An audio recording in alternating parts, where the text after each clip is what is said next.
نقف خلفان.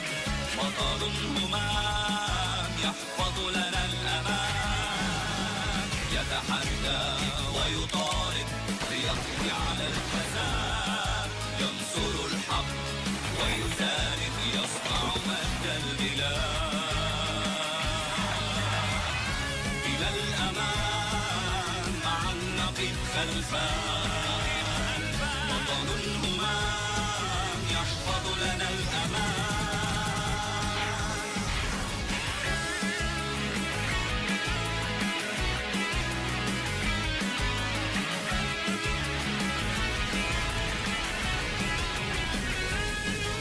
وفهمت بي ومريم وفهمان، دائما معي في كل مكان. نحن معك يا قائد، وإن اشتدت الرياح أنت القوي الرائد، نسلك سبل النجاح. إلى الأمان معا نقف خلفان، بطل همام يحفظ لنا الأمان. إلى الأمان معا نقف خلفان، إلى الأمان معا نقف خلفان.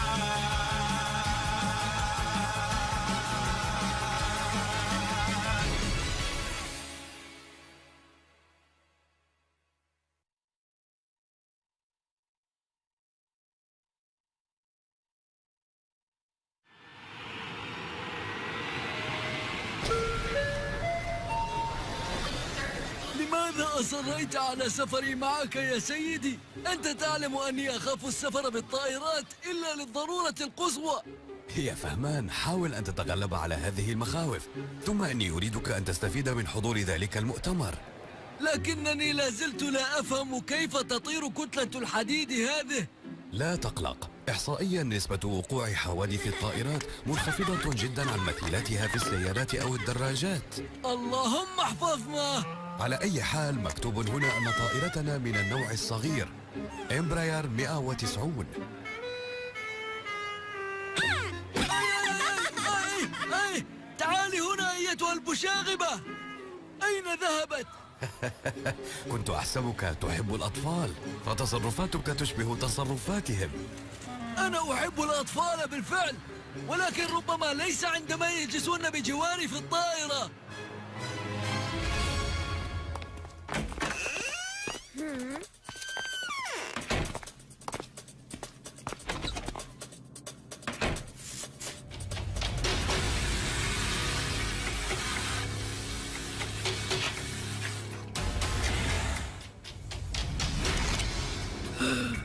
انزع ملابسك.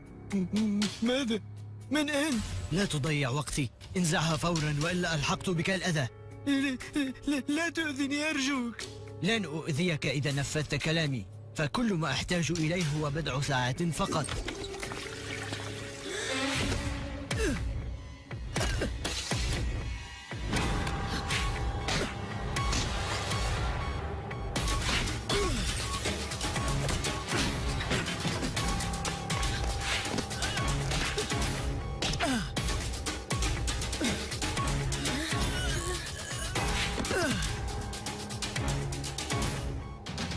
لا تجعل مهمتي أصعب مما هي، فقط انزع ملابسك ولن أؤذيه.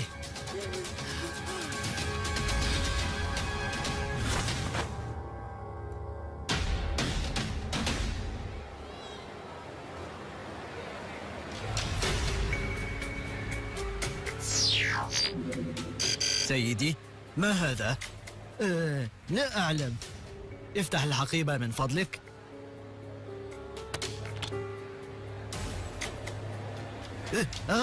هذه لعبة لولدي.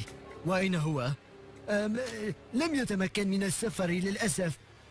أخذته زوجتي للبيت وأنا أسافر وحدي. على أي حال لن نستطيع السماح بمرور هذه اللعبة إلى الطائرة. لا أهتم. هذا غريب، لم ألحظ وجود أم ذلك الولد. يبدو على ذلك الرجل التوتر. يبدو أن عدد الأطفال سيقل واحدا.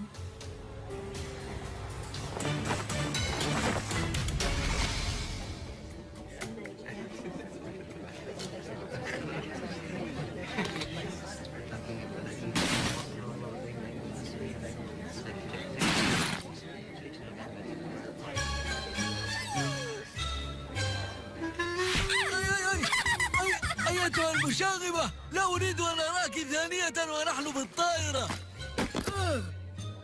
لا أحب السفر بالطائرات يا سيدي لكل هذه الأسباب. اجلس في مقعدك، وإن شاء الله سيكون مقعدها بعيدا عنك.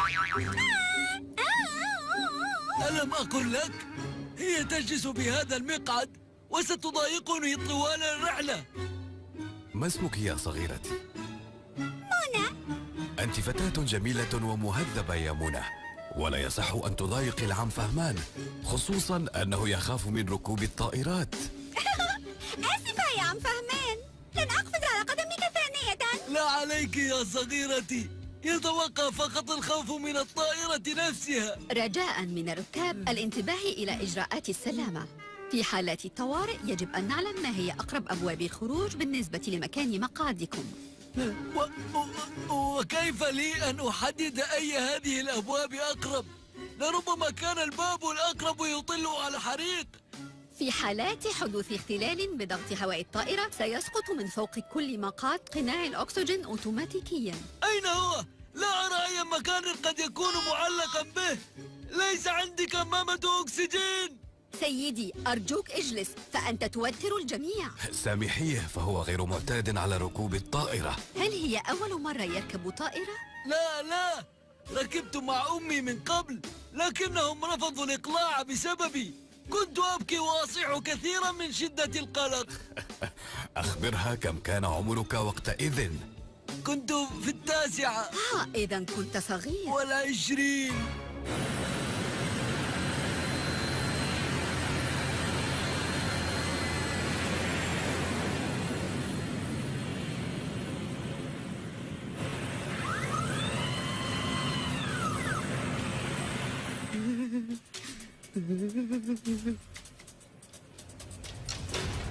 فهمان، لدي شعور سيء. أنت أيضا؟ ألم أقل لك؟ لا، أعني حيال هذا الأب الذي سافر بدون ولده. انظر، راقب معي جيدا. رأينا ذلك الرجل من قبل في صالة الانتظار وكان يقرأ باستعمال نظارته، أما الآن لا يستعملها. ثم إن ملابسه تبدو أوسع قليلا الآن، حتى كنا نستطيع أن نرى جوربه حين كان يجلس. الآن سرواله يغطي حتى كعب حذائه تماما، فلا يعقل أن ينكمش أو يقصر جسم الإنسان هكذا. يا للهول، أتراه قد انكمش بسبب اختلال ضغط الهواء بالطائرة الذي تحدثت عنه المضيفة؟ يا أخي، أنا أتحدث في أمر وأنت منشغل في خيالك بأمر آخر تماما. يا سيادة النقيب، نحن لسنا خبراء في أنواع أقمشة الملابس ولا أنواع نظارات القراءة. مؤكد هناك تفسير. يجوز، لكني سأراقبه. حاستي الأمنية تخبرني بأن هناك أمرا ما. وهل تخبرك حاستك بأي شيء يخص سلامة الطائرة؟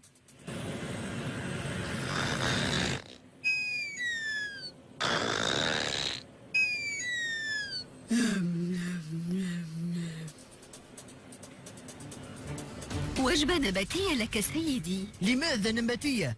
أريد وجبة لحم مثل الآخرين. هذا كان طلبك، أنت الذي سجلته حين اشتريت تذكرتك.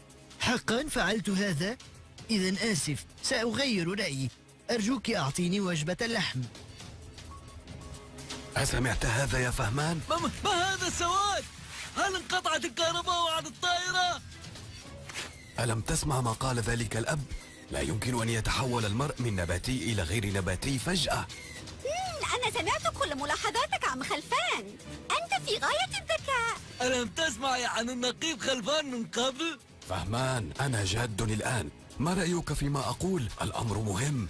سيدي، أعتقد أنك محق، لأنني أيضا لاحظت أمرا. ذلك الرجل له صلعة غير عادية. صلعة؟ حين مر هذا الرجل أمامي من قبل شعرت أن هذا الرأس ليس أصلعا، بل حليق. ها قد أتت الفرصة. لقد ترك جواز سفره. لابد أن نتأكد من هويته ونتصل بمريم.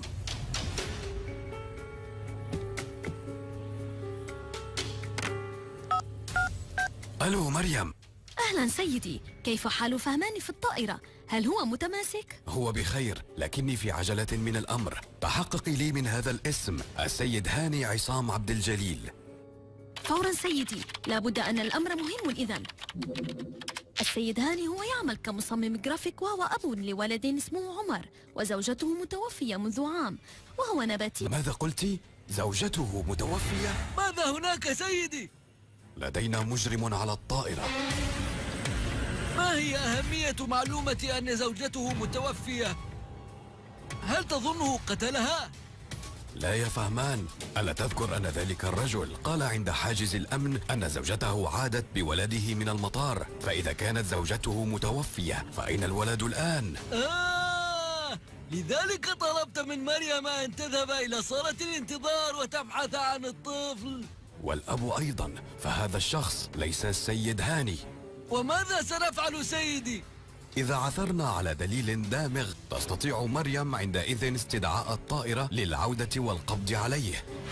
سيدي، لقد مسحنا صالة الانتظار وملحقاتها، ولم نجد أي أثر للابن أو السيد هاني الحقيقي. هل تأكدت من البحث في كل مكان؟ هل هناك أي مناطق أخرى ملحقة بالصالة؟ فقط لم نبحث في مناطق دخول العاملين بالمطار. وما هي ملحقات الصالة لدخول العاملين فقط؟ فقط مدخل إدخال حقائب المسافرين. بالطبع، أستطيع أن أستنتج الآن. مريم، ابحثي في قواعد البيانات عن أي شخص يعمل في المطار ويشبه السيد هاني.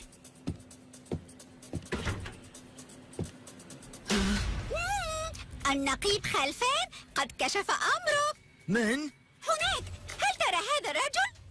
إنه النقيب خلفان، وسمعته يقول أنك لست السيد هاني الحقيقي وسيتم القبض عليك. ألو مريم، وجدتهما مقيدين في منطقة الحقائب. من؟ آها، فهمت كل شيء الآن. السادة ركاب، حرصا على سلامتكم ولأسباب أمنية سنعود بالطائرة إلى المطار، حيث سنعاود الإقلاع بعدها بنصف ساعة، ونشكر لكم تفهمكم. لا هذا الكلام. لا، هذا لن يكون. ابنتي! أخبر الكابتن أن يكمل مساره لو أراد سلامة هذه الطفلة. أيها الجبان، هل ستعيد فعلتك مع ابن السيد هاني وتحتمي وراء طفلة صغيرة؟ ما معنى هذا؟ هذا المجرم أمامكم ما هو إلا هارب من العدالة. استغل عمله بالمطار ليدخل إلى بيانات المسافرين حتى يجد أي شخص يشبهه إلى حد ما. وجد السيد هاني به بعض الشبه فقرر انتظاره قبل رحلته. أيها المجرم! كيف عرفت كل هذا؟ أنا أحذركم، عودوا بمسار الطائرة إلى وجهتها لو أردتم سلامة هذه الطفلة. لا تخافي يا منى، فأنت شجاعة. هل تتذكرين ما نهاك عنه النقيب خلفان من قبل؟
أنا عاجز عن الشكر يا سيادة النقيب.